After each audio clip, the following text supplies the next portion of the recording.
हम पढ़ना चाहते हैं पर कैसे पढ़े हम हमें पढ़ना है, बताइए हम कैसे पढ़ सकते हैं? हमें 12वीं तक का स्कूल चाहिए, हमें 12वीं तक का। हमारी बहन जो जुड़ना चाहती है 11वीं 12वीं करने के लिए, वहाँ बड़े लड़के होते हैं, वो लड़कियों को छेड़ती है, कैसे पढ़ सकते हैं? हमें 12वीं तक का स्कूल चाहिए और हमें यहाँ टीचर चाहिए अपने, बस हमें टीचर चाहिए। यहाँ पे कोई टीचर नहीं है, बस सामाजिक और संस्कृत का टीचर है, हमें टीचर चाहिए। हरियाणा सरकार का नारा है बेटी बचाओ बेटी पढ़ाओ, लेकिन कैसे बेटी बचे और कैसे बेटी पढ़े जब स्कूल में ना शिक्षक हो और ना ही मूलभूत सुविधा। यह है खट्टर साहब का सरकारी स्कूल, जहां से इसी साल थोक के भाव में शिक्षकों का तबादला किया गया और ट्रांसफर होकर आने वाले शिक्षकों की संख्या तो आप पूछिए ही मत, क्योंकि यहाँ पिछले कुछ समय से केवल 2 ही शिक्षक हैं और स्टूडेंट्स की संख्या तकरीबन 300। यानी जो खट्टर सरकार पूरे हरियाणा के छात्रों को प्राइवेट स्कूलों जैसे शिक्षा देने का दावा करती है, वो सरकारी स्कूलों में शिक्षकों की कमी को भी पूरी नहीं कर पा रही है। दरअसल ये स्कूल करनाल के पिचौलिया गांव का है। इस स्कूल में शिक्षकों की ऐसी कमी है कि यहाँ के छात्र छात्राओं को सड़क पर उतरना पड़ा और सरकार के खिलाफ नारेबाजी करनी पड़ी। एक ओर छात्र जहाँ सरकार को कोस रहे हैं, तो वहीं दूसरी ओर मीडिया से बात करते हुए एक छात्रा फूट फूट कर रोने लगी और अपने भविष्य को लेकर कहा कि हमें भी पढ़ लिख कर कुछ बनना है। इस स्कूल में सिर्फ सोशल साइंस और संस्कृत के ही 2 टीचर हैं और छात्रों की संख्या है करीब 300। मैं 10th क्लास में पढ़ती हूँ सर। हमारे यहाँ नहीं है, टीचरों की कोई व्यवस्था नहीं है। हमारे जो टीचर थे ना पढ़ाने वाले, वही उनकी ट्रांसफर कर दी गई। सिर्फ 2 टीचर, सिर्फ संस्कृत और सामाजिक का। हमारा भविष्य नहीं है, भगवान हमें देखता है। हमें भी कुछ पढ़ लिख कर बहुत कुछ बनना है। हमारा जीवन अधूरा है इस शिक्षा के बिना। हम पढ़ना चाहते हैं पर कैसे पढ़े हमें पढ़ना है, बताइए हम कैसे पढ़ सकते हैं? हमें 12वीं तक का स्कूल चाहिए, हमें 12वीं तक का। हमारी बहन जो जुड़ना चाहती है 11वीं 12वीं करने के लिए, वहाँ बड़े लड़के होते हैं, वो लड़कियों को छेड़ती है, कैसे पढ़ सकते हैं? हमें 12वीं तक का स्कूल चाहिए और हमें यहाँ टीचर चाहिए अपने, बस हमें और कुछ नहीं कहना। हमारा भी भविष्य है, हमें अपना देखना पड़ता है, सबको देखना है। हमें टीचर चाहिए। किस तरह की समस्या है आपको? टीचर सिर्फ 2 टीचर है हमारे स्कूल में, संस्कृत और सामाजिक का, और टीचर एडजस्ट नहीं कर पा रहे सर। और जो टीचर थे उनकी ट्रांसफर हो रही है। और साइंस के तो हमारे स्कूल में 2 साल से टीचर नहीं है कोई।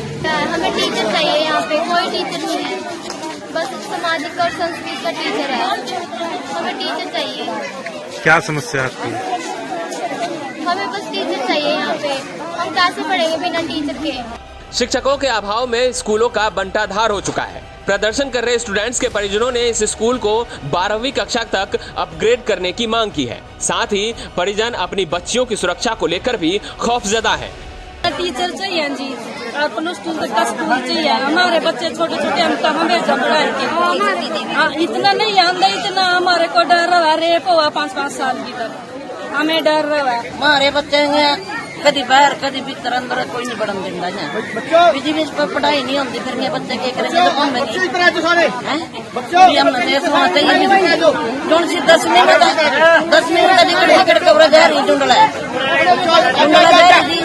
हमने 10 नू डर रहा है, हमारी लड़की ठीक ठाक भी आ जाए ना, कोई ना हो ऑटो वाटो माँ 40 रुपये भरा वो नहीं सुएगा। हमने 12वीं का भी चाहिए, माने 10वीं का भी चाहिए। हमारे हाथ जोड़ के यही है, कट्टर का भी और उसका मोदी का भी।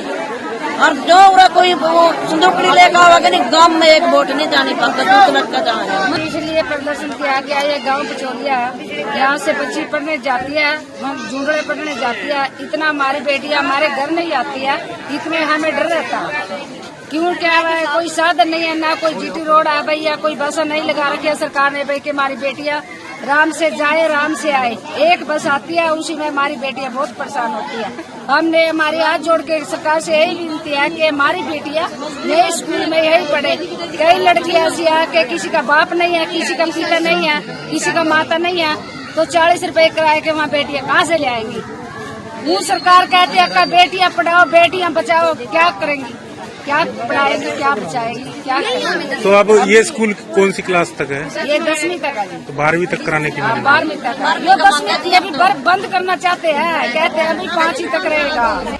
अब जरा आप मुख्यमंत्री साहब की भी बात सुन लीजिए। मीडिया ने जब उनसे स्कूल में शिक्षकों की कमी को लेकर सवाल पूछा तो उन्होंने गजब का तर्क देते हुए कहा कि फिजिक्स का टीचर मैथमेटिक्स भी पढ़ाएगा, सोशल स्टडीज का टीचर हिंदी और इंग्लिश भी पढ़ा सकता है। हमारे समय में भी ऐसा ही होता था। कहीं नहीं जाएंगे, फिजिक्स का टीचर मैथमेटिक्स पढ़ाएगा। अभी तक क्या था, वो फिजिक्स का अलग रखते थे, मैथमेटिक्स अलग रखते थे। कोई भी फिजिक्स का टीचर मैथमेटिक्स पढ़ा सकता है। ये स्कूलों के अंदर एक परंपरा हमारे टाइम भी रही है, आज भी है। ऐसे ही सोशल स्टडीज का टीचर वो इंग्लिश भी पढ़ा सकता है, वो हिंदी भी पढ़ा सकता है। तो ये मल्टीपल सब्जेक्ट्स पढ़ाने का जो सिस्टम खत्म किया, जिसके कारण से इनको सबको तकलीफें हुई हैं। हम ऑप्टिमम हरियाणा का पर स्टूडेंट खर्च सारे देश में सबसे ज्यादा हो गया। क्यों हो गया? इसलिए हो गया कि नए नए सिस्टम, नए नए कानून बनाते चले गए। हमने बच्चों की पढ़ाई का ध्यान रखना है, स्टेट का बजट भी ध्यान रखना है।